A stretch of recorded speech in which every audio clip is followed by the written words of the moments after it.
Good morning po, magandang umaga at magandang tanghali po, magandang gabi po sa inyong mga friend kung saan man po kayo naroroon.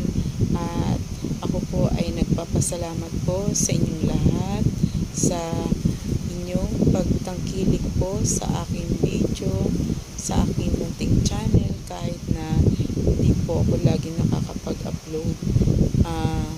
Ako po ay madalas pong nag-upload kasama ko po ang aking apo sa short video.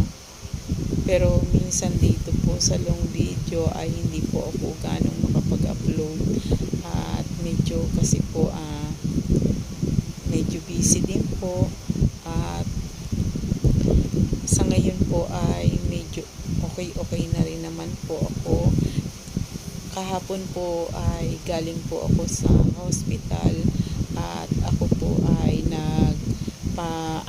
nagpaturok po ako ng aking gamot na tinuturok po yun First time ko po kahapon na nagpaturok.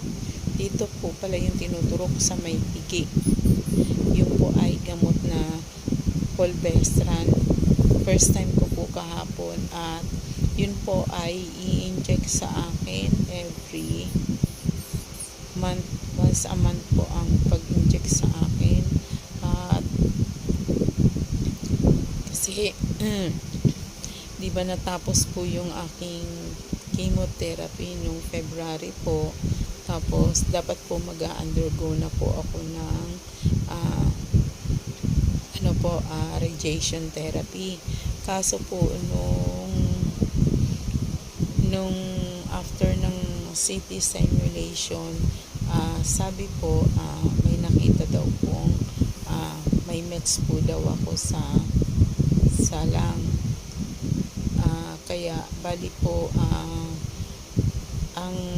sabi po nung doctor ko, nung oncologist, na bali po yung radiation therapy ay hindi po itutuloy, bali stop po yon para po sa doon nga sa gamot na ini-inject po sa akin ngayon na once a month. Bali doon po titingnan kung yung meds ko po ay magre-response doon sa gamot.